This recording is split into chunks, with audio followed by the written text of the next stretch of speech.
Good morning and welcome to Coffee with Craig, where we talk about all things firearms, firearms policy, politics, culture, media, you name it. We're talking about it right here on Coffee with Craig. So please take a moment to like and share this program. Let your friends know whether you're watching us on Facebook or on YouTube. On Facebook, please make sure to follow us, or on YouTube, please make sure to subscribe. Let them know so that so that you can receive the alerts as soon as we go live. Also, you can listen to audio versions of this program on Apple iTunes, Apple Podcasts, Google Podcasts, and Spotify, a number of different other services. Just check it out and tell your friends and encourage them to do the same. Also, FPCgear.com. I talk about it every morning. It's a place to go to get cool pro-Second Amendment gear, T-shirts, hoodies, coffee mugs, stickers, you name it. You can show your support for the Second Amendment and know that the money that you spend there goes right back into the fight for our right to keep and bear arms. So that's FPC Gear, support the Second Amendment, look good doing it, FPCgear.com. Interesting thing going on in the state of Georgia. Now, Georgia is considered to be one of the better states in these United States when it comes to supporting the Second Amendment. But there's an interesting thing that is going on there. There is actually a proposal by a local legislator. This legislator there, his name is Scott Turner. Interestingly, Scott Turner actually drives for Uber and Lyft. Interesting thing. At least that's what the article in the Atlantic Journal-Constitution says. But he drives for Uber and Lyft, and he wanted to introduce a bill that would allow, that would restrict rideshare services like Uber and Lyft from prohibiting individuals from being able to carry firearms while they are while they're using their apps. Now, both Uber and Lyft have policies where you are not allowed to carry a firearm, even if you have a license to carry. You are not allowed to have a firearm in the vehicle if you are utilizing one of their apps. Now, I always found this to be interesting because they make it a significant point to say, look, you are utilizing an app, meaning you're an independent contractor. You're an independent business owner, meaning you don't surrender you don't surrender your car, you don't surrender your vehicle. They don't own it. They do as much as they can to limit their liability of anything that goes on in that particular vehicle. But they make it such that you are in business for yourself, while at the same time they try to dictate and control your ability to be able to exercise your rights fully while you're engaging in or utilizing their app. Now, why would some people are saying out there, probably not any of you watching, but why would someone want to have a firearm if they're once again driving for Uber or for Lyft?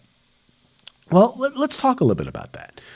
First and foremost, understand that while they do some sort of background checks on their drivers, there is no background checks. There are no background checks that are done on the people who utilize the app. So people who are potential riders, there's no background check. It is literally, as a driver, you have absolutely no idea who is getting into the back of your car. Also, while you're out, you have no idea what you may or may not come across in a particular situation. In many cases, because these organizations, Lyft and Uber, have these policies, and you're required to have a sticker in your window saying that you're an Uber or a Lyft driver, people who are potentially looking to carjack you, and as a matter of fact, that's one of the things that actually inspired this, was someone decided to carjack someone because they were an Uber driver. They, in essence, pulled him out of his car. They pistol whipped him and stole his vehicle. And he wasn't allowed to be, once again, be able to conceal carry. And for those of you who think that stuff like that doesn't happen, well, it does. And, luckily, there are individuals, whether they know they're supposed to do this or not, whether they know they're supposed to have they're allowed to have a firearm or not, there are at least some individuals who do go out of their way to attempt to protect themselves. And luckily, it has in fact saved lives. Check this out. Now back to the breaking news we brought you at the top of the hour. A shocking chain of events leading a self-proclaimed Uber driver to pull a gun on his passengers. Tonight, the 57-year-old driver telling us 4 people brutally attacked him. But now he says he's in trouble with Uber for violating their weapon policy. NBC Charlotte's Alex Shabbat talked to the victim. So, Alex, this is a scary situation for anyone. That's certainly true, Sarah, and the driver tells me he feared for his life when he pulled the gun on those passengers, but now it could cost him his job. So I've got about 6 stitches in the bridge of my nose. For George Henderson Jr., the pain goes deeper than the stitches on his nose. It's a part of my livelihood, and at present, I'm hurting. The self-proclaimed Uber driver says his account was deactivated after he pulled a gun on 4 passengers. I had no other alternative, I felt, that night. Henderson tells NBC Charlotte first the riders were belligerent and verbally abusive. With all kind of obscenities. And so I said, okay, this ends the ride. I need you guys to get out of my car. Then it turned to assault, according to this police report, near W.T. Harris and University City Boulevard at around 2 a.m. And I was really scared for my life because they were kicking me, they were hitting me in the face, blood went everywhere. That's when Henderson went to his trunk for a gun. It wasn't even loaded. In fact, it didn't have a clip in it. I displayed it, and at that point, they left.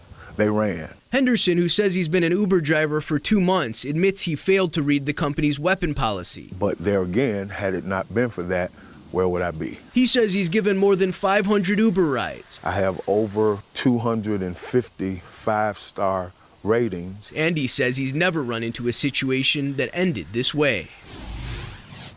And we just heard back from Uber about 10 minutes ago. They say they've removed access for both the driver and the riders pending the investigation.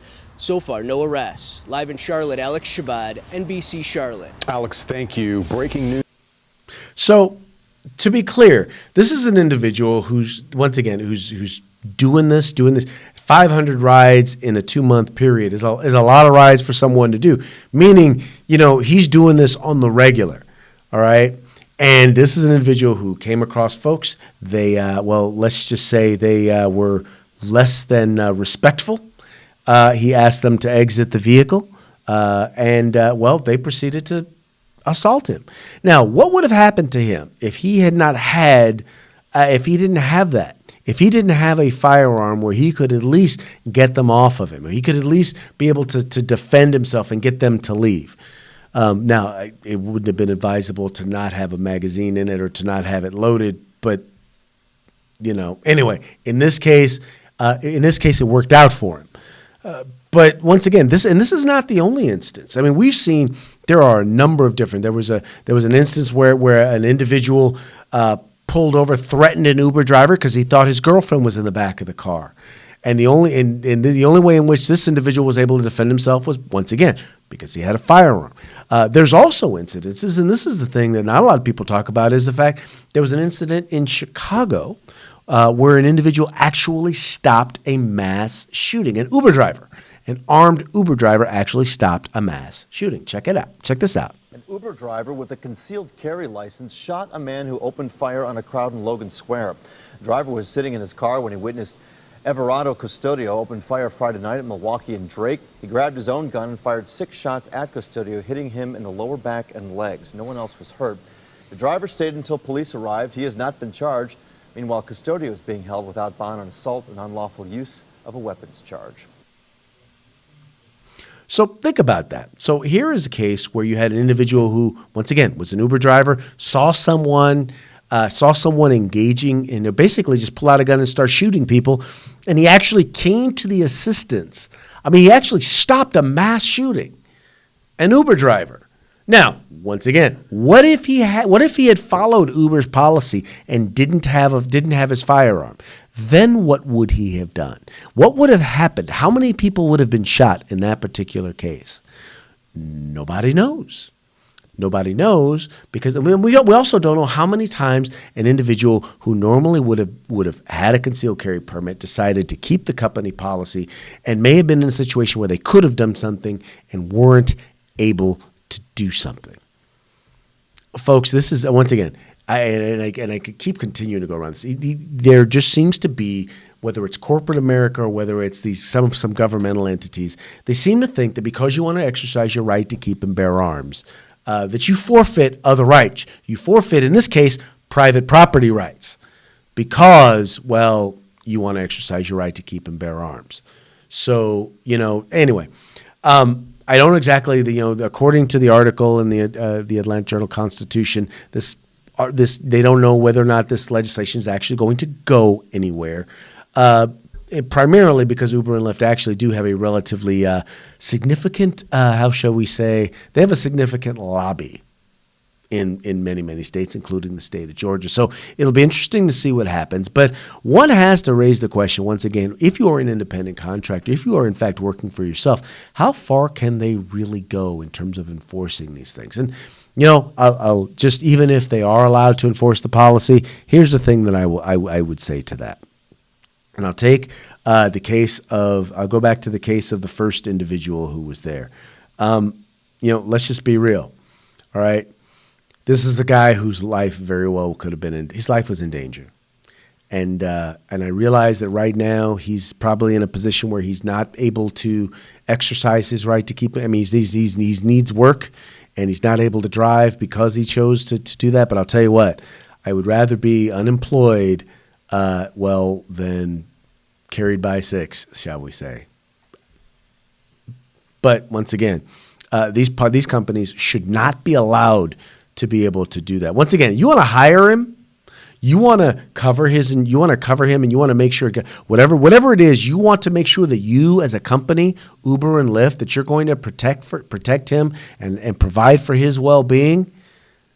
Then maybe you can consider saying whether or not he should be able to exercise his right to keep and bear arms in his own car. But if you're not willing to do that, then y'all need to just shut up. Just saying. Anyway, folks, that's going to be it for today's Coffee with Craig. Thank you so much for tuning in. Thank you for watching the program. Thank you so much for liking and sharing this program, letting your friends know about the Firearms Policy Coalition. We are the home in the fight for civil rights. Got to use them or you're going to lose them. You guys, take care. Have a good day. If you like our videos, follow, subscribe, like, and share.